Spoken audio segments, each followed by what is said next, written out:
नमस्कार, घटना चक्र बुक वीडियो के इस शैक्षणिक मंच पर आपका स्वागत है। हमारा उद्देश्य है ज्ञान को सरल, स्पष्ट और सुलभ रूप में आप तक पहुंचाना। आइए आरंभ करते हैं अध्ययन और सफलता की इस यात्रा को। नमस्कार।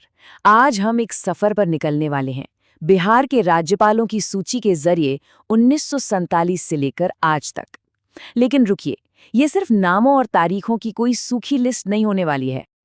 असल में ये एक ऐसी कहानी है जो हमारी नज़रों के सामने ही छिपी हुई है। ये कहानी है स्थिरता की, उथल-पुथल की और बिहार की राजनीतिक नब्ज की। तो क्या आप इस कहानी को समझने के लिए तैयार हैं? 1947 से अब तक बिहार में कुल 44 राज्यपाल हुए हैं। 44। और हर एक नाम, हर एक कार्यकाल अपने आप में उस दौर की एक कहानी कहता है जिसका वो हिस्सा रहा है। तो चलिए बिल्कुल शुरुआत से शुरू करते हैं। ठीक है, तो सबसे पहले बात करते हैं स्थापना के दशकों की, आज़ादी के ठीक बाद के समय की। आज़ादी के बाद के शुरुआती साल काफी स्थिर थे। इन पहले 5 नामों को देखिए।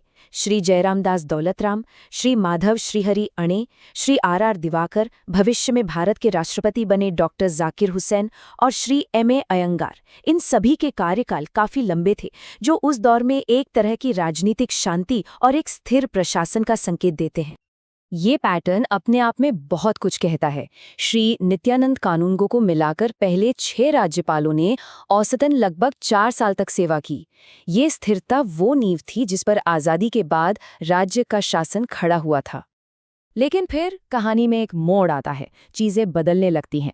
अब हम एक ऐसे दौर में चलते हैं जो एक सवाल खड़ा करता है, क्या ये अस्थिरता का समय था? साल था 1971 और लिस्ट में पहली बार एक नाम के आगे कार्यवाहक शब्द जुड़ता है, जस्टिस उज्ज्वल नारायण सिन्हा। ये एक बहुत ही अहम मोड़ था। तो ये कार्यवाहक राज्यपाल होता क्या है? असल में ये एक अस्थायी नियुक्ति है जो पद खाली होने पर की जाती है, जैसे किसी के इस्तीफे, मृत्यु या तबादले की वजह से। और जब कार्यवाहक राज्यपाल बार बार नजर आने लगे तो ये अक्सर राजनीतिक उथल-पुथल या बदलाव का एक बड़ा संकेत होता है। और यहीं से कहानी की रफ्तार तेज हो जाती है। जरा सोचिए, 1989 में जस्टिस दीपक कुमार सेन ने सिर्फ 4 दिनों के लिए कार्यभार संभाला, सिर्फ 4 दिन। और ये सिलसिला यहीं नहीं रुका। उनके ठीक बाद श्री R.D. प्रधान सिर्फ 32 दिन यानी 1 महीने से कुछ ही ज्यादा समय के लिए पद पर रहे। और फिर 1990 में देखिए, जस्टिस G.G. सोहनी सिर्फ 14 दिनों के लिए। इन छोटे छोटे कार्यकालों का इतनी जल्दी जल्दी आना जाना उस दौर की राजनीतिक बेचैनी को साफ तौर पर दिखाता है। लेकिन इस पूरी अस्थिरता के बीच एक दिलचस्प नाम उभर कर आता है, डॉक्टर A.R. किदवई। उन्होंने 2 अलग अलग और काफी लंबे कार्यकाल पूरे किए। एक 1979 में शुरू हुआ और दूसरा 1993 में। वो इस तेजी से बदलते राजनीतिक माहौल में एक तरह से स्थिरता का प्रतीक थे। इन उथल-पुथल भरे दशकों के बाद जैसे ही हम आधुनिक युग में आते हैं, पैटर्न एक बार फिर बदलता है और स्थिरता की वापसी का संकेत देता है।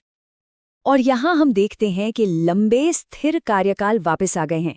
श्री विनोद चंद्र पांड्य, श्री देबानंद कुंवर, श्री फागू चौहान और श्री राजेंद्र विश्वनाथ आर्लेकर जैसे राज्यपालों ने कई साल पद संभाला, जो एक ज्यादा स्थिर राजनीतिक माहौल की तरफ इशारा करता है। तो इस पूरी 75 साल से भी लंबी सूची को देखने के बाद इसमें कौन से पैटर्न छिपे हुए हैं? चलिए अब जरा आंकड़ों को और करीब से देखते हैं। तो सबसे लंबे एकल कार्यकाल किसके रहे? Doctor A.R. किदवई और श्री M.A. अयंगर दोनों ने लगभग 5.5 साल तक सेवा की और श्री R.R. दिवाकर भी 5 साल के साथ उनके ठीक पीछे थे। ये कार्यकाल बिहार के इतिहास में राज्यपाल शासन की स्थिरता के सबसे मजबूत दौर को दिखाते हैं। और ये चार्ट पूरी तस्वीर को बिल्कुल साफ कर देता है। कुल 44 राज्यपालों में से लगभग 5 में से 1 यानी 18% कार्यवाहक या अस्थायी नियुक्तियां थी। ये संख्या उन बदलाव के दौर का एक बहुत बड़ा सबूत है जिनसे बिहार गुजरा है। तो चलिए मुख्य बातों को एक बार फिर से दोहरा लेते हैं। कुल 44 राज्यपाल, उनमें से 8 कार्यवाहक नियुक्तियां थीं। सबसे छोटा कार्यकाल सिर्फ 4 दिनों का रहा, जो 2 अलग अलग लोगों के नाम हैं। और 3 हस्तियों doctor A.R. Kidwai, justice KVN Singh और श्री KN त्रिपाठी ने 1 से ज्यादा बार सेवा दी। और यहीं से हम अपने आखिरी सवाल पर पहुंचते हैं। लंबे स्थिर कार्यकालों से लेकर तेजी से बदलाव और फिर वापस स्थिरता की तरफ, ये जो पूरा सफर हमने देखा, ये इतिहास बिहार में शासन के भविष्य के लिए क्या संकेत देता है?